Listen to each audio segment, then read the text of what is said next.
How are you today? I am indeed delighted that we have another opportunity to be together in our program Back to the Bible.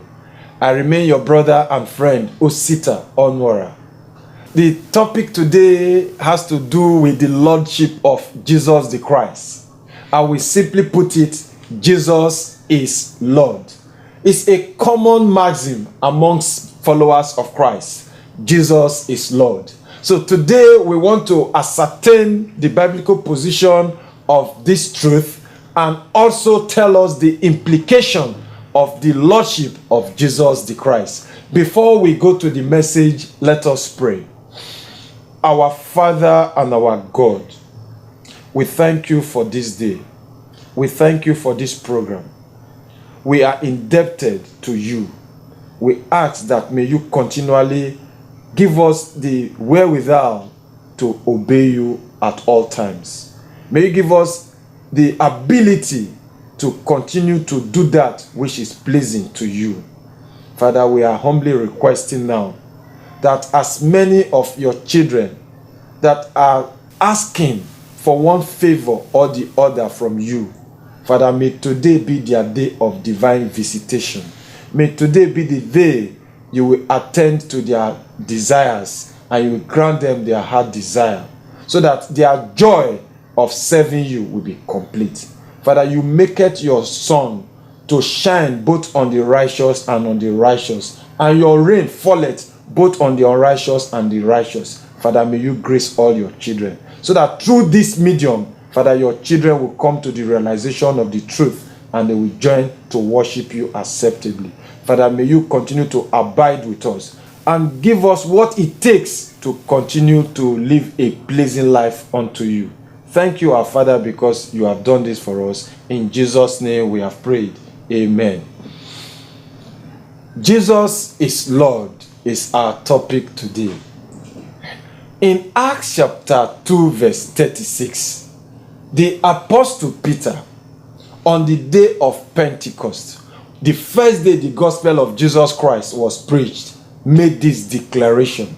He said, "Therefore, let all the house of Israel know assuredly that God has made this Jesus, whom you crucified, both Lord and Christ."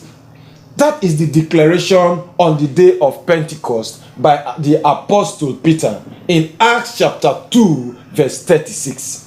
He told them that this Jesus whom you crucified, God has made him Lord and Christ. So Jesus Christ is Lord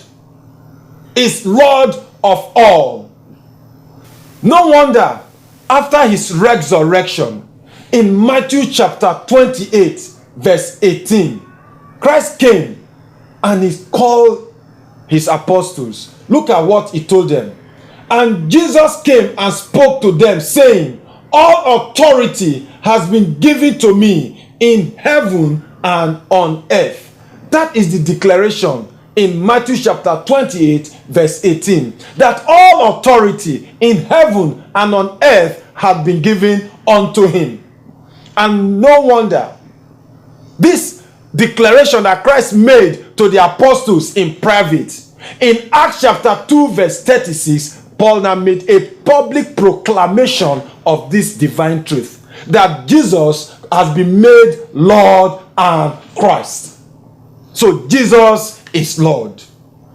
Lord is from the Greek word kurios, simply signifying having power, absolute power. So Christ has absolute power. He has all powers. And he told us in Matthew chapter 28 verse 18 that whether the powers are in heaven or on earth, it has been given to him. He has all authority, absolute authority. So when we say Jesus is Lord, it's not a misnomer. When we say Jesus is Lord, we know what the Bible is talking about. And that is why one of the commonest maxims, one of the commonest cliches we have is Jesus is Lord. By the followers of Christ, they say it even without thinking. Jesus is Lord. Jesus is Lord. But what does it mean that Jesus is Lord? What is the implication of this truth we are pronouncing as the followers of Christ? If Christ is Lord, and since Jesus the Christ is Lord, it means that we must obey him. Lords must be obeyed. So since Jesus is Lord, then we must obey him. And how are we going to obey him? We must heed his commandments. We must heed his instructions. We must follow his teachings. And that is why in that Matthew chapter 28, after he has declared that all authority in heaven and on earth has been given to him, in verse 20, he now went on to say, teaching them to observe all things, what I have commanded you. And lo, I am with you always, even to the end of the age. Amen. So because he is Lord, and since he is Lord, then we must be taught to observe his commandments. Whatever he has commanded as Lord, that is what we must do. And this is confirmed by the Father. So if Christ was somebody that arrogated powers to himself, we say, well, but no, that is not what happened. In fact, the Father confirmed that since his Son is Lord, he is the one we must listen to at all times. So his Lordship means he gives instructions, and the instructions must be followed. In things that God has decreed that we should do as his followers, we must listen to Christ Jesus. And that is the confirmation of, in fact, I like using this passage a lot. This Matthew chapter 17 from verse 1 to 5. Because a perfect understanding of this passage will help to eliminate most of the religious controversies we have around us now. That is making us to appeal to us that we should go back to the Bible. If you understand perfectly what transpired in Matthew chapter 17 from verse 1 to 5, then you will have given yourself better insight, better understanding on the things of God. In that place is the story of the transfiguration. Jesus Christ transfigured, and Moses and Elijah appeared with him. Peter was there, and he said, Lord.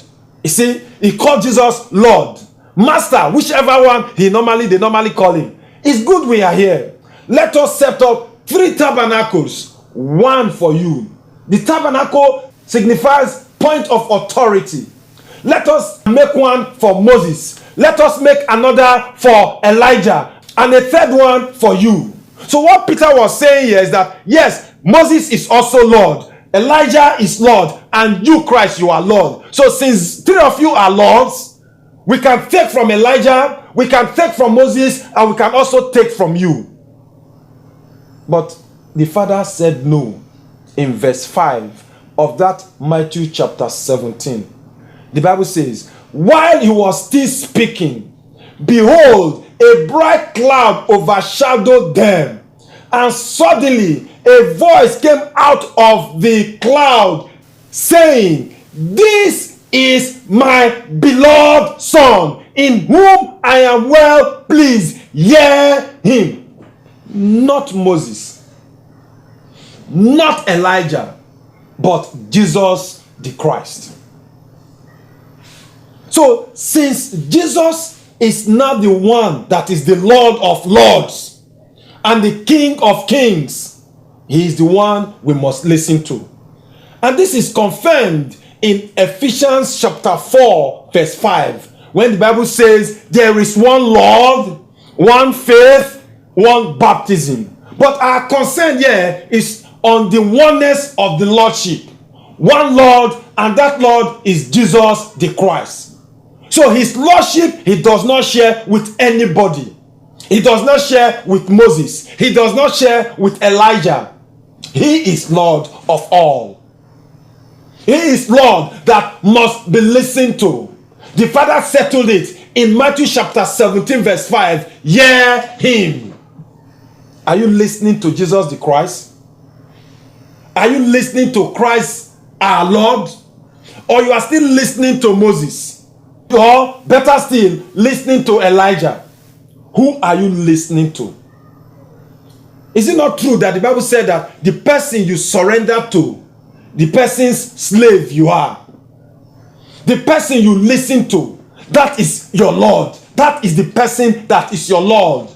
So if you are listening to Moses today, Moses is your Lord. If you are listening to Elijah today, Elijah is your Lord. And if you are listening to Christ, of course, Christ is the Lord of all. So who are you listening to?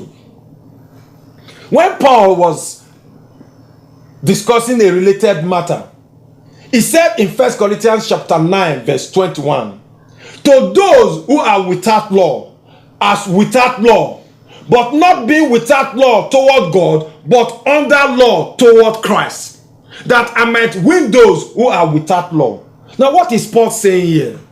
He said that to those persons that are without the law, he lived as if he was without the law, but he was actually under the law of Jesus the Christ. So he was not really without law. He was under the law of Christ Jesus. That is what 1 Corinthians chapter 9, verse 21 is telling us. Are you indeed following the lordship of Christ Jesus? Do you really call him Lord? And if you call him Lord, do you understand what it means for him to be Lord? Do you understand what it means that you are saying Jesus is Lord? It simply means that you obey him in all things. As followers of Christ, do you obey him? Or you take a little from Moses, a little from Elijah, much from yourself? Who is your Lord? The world, Moses, Elijah, or Jesus Christ? Jesus had this question to ask in Luke chapter 6, verse 46, when he said, but why do you call me Lord, Lord, and not do the things which I say? He was even wondering that people will call him Lord, yet they are not doing what he wants them to do. You call me Lord. Before the slightest provocation, you have shouted, Jesus is Lord, Jesus is Lord. Yet you are not doing what he wants you to do. Why do you call me Lord, yet you don't obey me? That was the question Christ posed to those that were listening to him then. And that same question I am asking you now. Why do you call him Lord, yet you are not doing what he has commanded you to do? This is vague, right? Let us contextualize. I have so many examples I could give, but let me use one. And if we are able to understand this today, then our job is done. Then you can apply it to other areas. How do we pray today as followers of Christ? How do we pray today? In Jesus' name. What do you say? What is the tone and mode of your prayer? Do you pray today asking God through Jesus Christ to kill your enemies? Do you pray today invoking Holy Ghost fire to consume your enemies? If you are doing that and you are calling Jesus Christ Lord, then you've lost it. So let's see how this translates, how this pans out when you are saying Jesus is Lord, yet you are calling Holy Ghost fire to consume your enemies, Holy Ghost fire to kill evil spirits, Holy Ghost fire to do all the things that you want your enemies to be annihilated. Is that the spirit of Christ? That our enemies must die by fire, must die by thunder? Is that what Christ wants us to do? Let's see the scriptures. In Luke chapter 9, verse 54 and 55, we are going to see something there. But before we read it, we are told that Jesus Christ and his disciples went into a town. The town did not receive Jesus Christ. And this now happened. And when his disciples, James and John, saw this, they said, Lord, without that we command fire to come down from heaven and consume them, even as Elias did, even as Elijah did. But he turned and rebuked them. But he turned and rebuked them and said, Ye know not what manner of spirit ye are of. You don't know the manner of spirit that you are of. In fact, he went on to say that the Son of Man did not even come to destroy man's life, but to save. So if you are a follower of Christ, and you are calling Jesus Christ Lord, yet you want to call fire from heaven to consume people like Elijah did, then who is your Lord? Jesus or Elijah? And how did the Father settle this? In Matthew chapter 17 verse 5, when Elijah, Moses, and Jesus Christ appeared, he said, This is my son, in whom I am well pleased, hear him. So it is no longer Elijah. So today, when you are praying, you don't and must not call fire to come down and consume people like Elijah did. It is not Elijah that is our Lord as followers of Christ. It's Jesus that is our Lord. So when you call fire, Holy Ghost fire, to consume your enemies, Holy Ghost fire to kill all those that don't want you to prosper, all the spirits and principalities that are militating against you, that are holding your blessings, that are making you not to prosper, they must die by fire. That is not the spirit of Christ. I am not saying our enemies are doing well by wanting us to not to succeed or to suffer. No. I'm not saying they should prosper over us. No. Yes, the Bible said that there are wickedness in all places. There are people that you didn't do them anything, yet they just hate you for no just cause. They are happy seeing you suffer. They are happy seeing you in torment and anguish. Yes, there are people like that. How do we deal with them as Christians? Should we ask that fire should come and consume them? They need not die for us to prosper. Because when you are asking that they should die before you prosper, you are limiting the power of God. You are telling us that God can't do something in their presence. But what did the psalmist say? In Psalm 23 verse 5. You prepare a table before me in the presence of my enemies. You anoint my head with oil. My cup runs over. The God we are serving can prosper you in the midst of your enemies. So you need not call fire to consume them before you prosper. No. So if he decides that he wants them to die, that is the prerogative of God. I don't go into what God will do or what he wants to do. But I should be asking him that he must kill my enemies before I prosper. No, that is limiting the power of God. That is going contrary to the lordship of Jesus Christ. Because he has commanded me and you that are following him and those that will join us to worship and obey him, that we need not call fire from heaven like Elijah did to consume our enemies. He can take care of us, and he's taking care of us in the midst of our enemies. That is the God we are serving, and that is the Christian spirit. Somebody was telling me the other day that yes, they are not really calling the Holy Ghost fire to kill the people. They are calling the Holy Ghost fire to consume the evil spirits that are walking through the persons or people that are tormenting them. Christ did not kill any evil spirit. In his earthly ministry, he did not destroy any evil spirit. Because, in fact, there was this encounter he had with one of the evil spirits. And they told him, have you come to condemn us before our time? So So that means that God has appointed time for everything. And when they had that conversation, Christ only cast them out and put them in swine, and the swine drowned. So Christ did not destroy any evil spirits.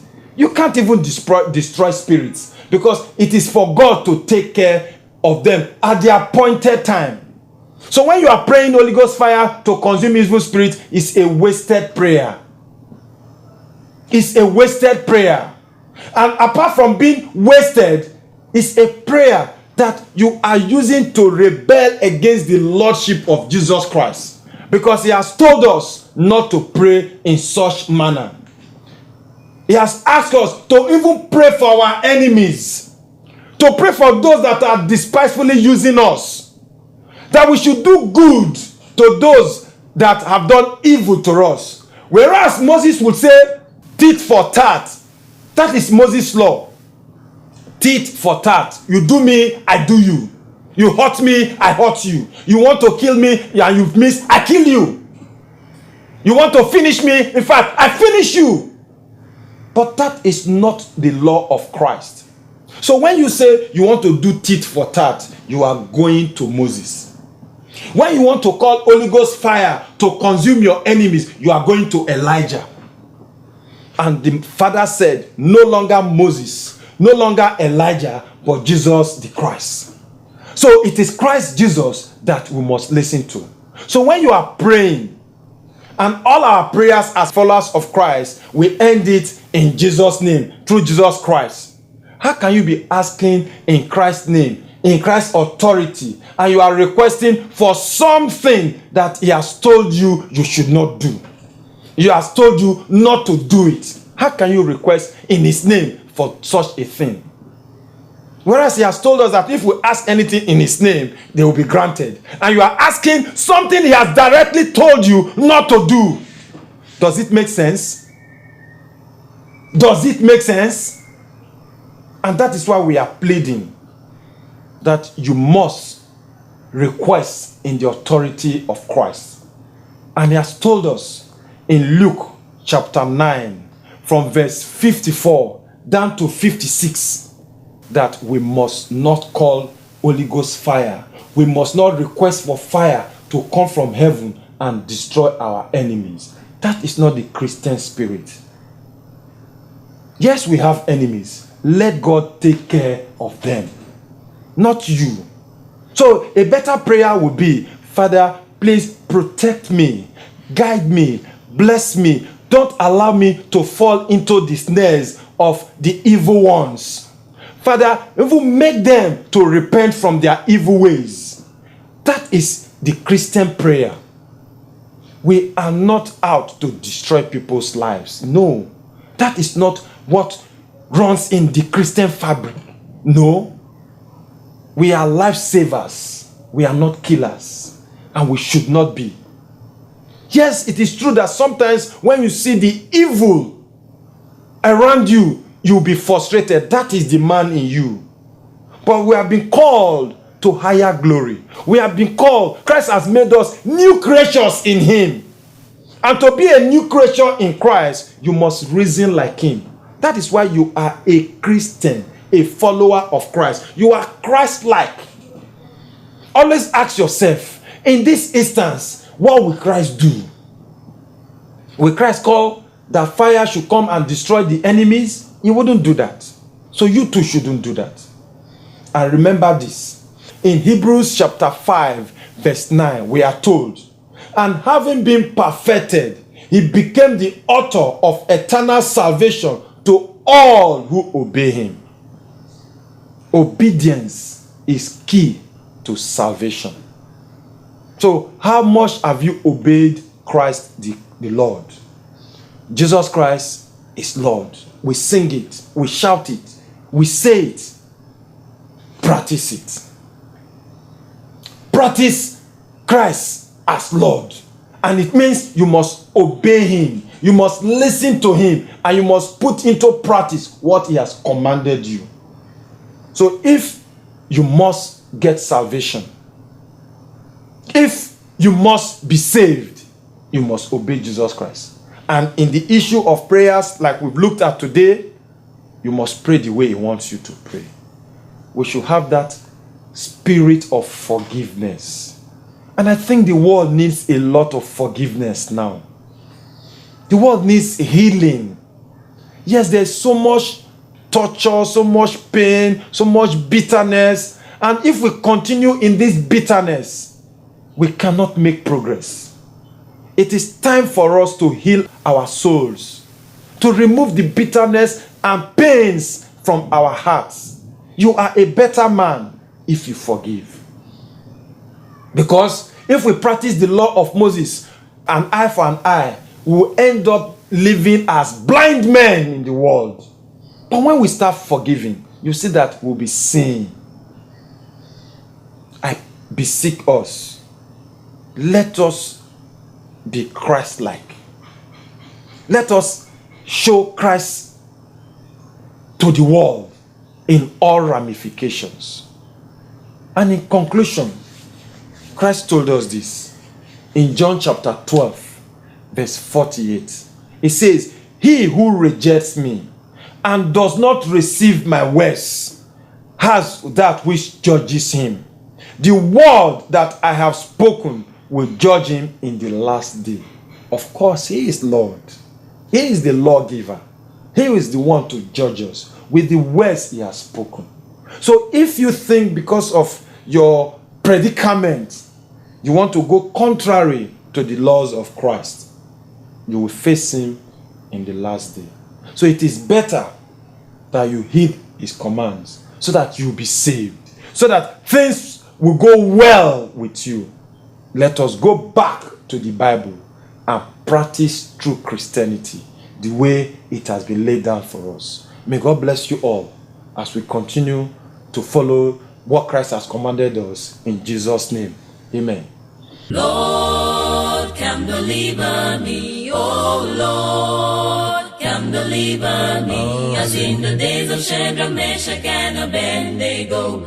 Oh Lord, deliver me. As in the days of Shadrach, Meshach, and Abednego, the world of lords will bow to what image God, but the Jews said no to the Babylon king. Not mind the words, cause it may taste. And then the king get marveled to what they say, as he ordered for the dead in the very phone. He came to die, so we be reconciled. He came to rise, to show his